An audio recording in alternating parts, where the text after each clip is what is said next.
We're back! Now, let us continue our discussion about the other major parts of the brain. The second major part of the brain is the cerebellum. The cerebellum lies underneath the back of the cerebrum. It helps control the movement of your body. It helps you in maintaining the balance of your body and keeps you walking or standing upright. It receives messages from your skeletal muscles and joints and sends messages to the skeletal muscles to contract or relax when moving your body. The third major part of the brain is the medulla oblongata. The medulla oblongata connects the brain to the spinal cord. It controls your heartbeat, blood pressure, breathing, and the involuntary movements of your internal organs. The brain works with the other parts of the body. It receives messages from the different receptors of the eyes, ears, nose, skin, and tongue. For example, your taste receptors and other receptors send information to your brain about the taste and the smell of a donut. Your brain identifies the object in the cerebrum and makes you perceive the donut. The brain also commands your muscles to contract or relax and do voluntary movements as a response to the stimuli. It uses energy and oxygen to perform its functions. The heart pumps the blood that contains oxygen and nutrients to the brain through the blood vessels. Here are other facts about the human brain. The human brain is the largest brain of all vertebrates relative to body size. It weighs about 3.3 pounds or about 1.5 kilograms. The brain makes up about 2% of a human body's weight. The cerebrum makes up 85% of the brain's weight. It contains about 86 billion nerve cells or neurons, that is the gray matter. It contains billions of nerve fibers, the axons and dendrites, that is the white matter. And lastly, these neurons are connected by trillions of connections or synapses.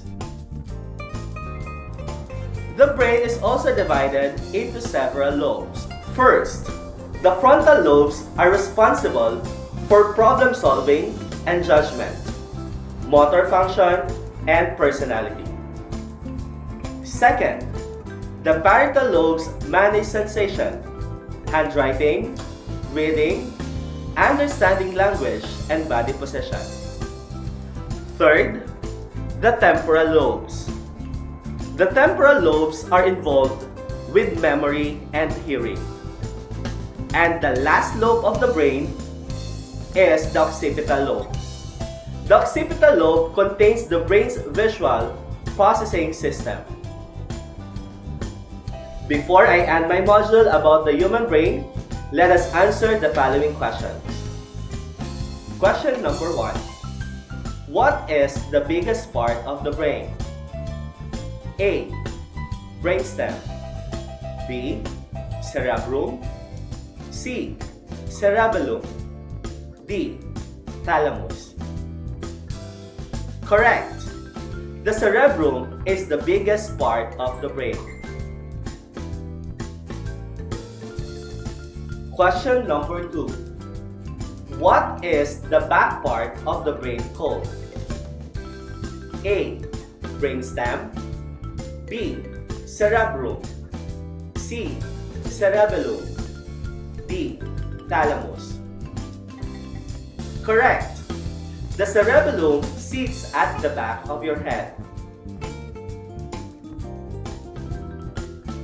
Question number 3. What part of the brain controls coordination and balance? A. Cerebellum. B. Cerebrum. C. Medulla. D. Brainstem. Very good.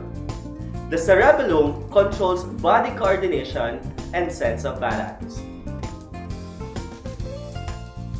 Question number 4. What part of the brain controls automatic functions such as breathing, digestion, heart rate, and blood pressure? A. Brainstem. B. Cerebellum. C. Cerebrum.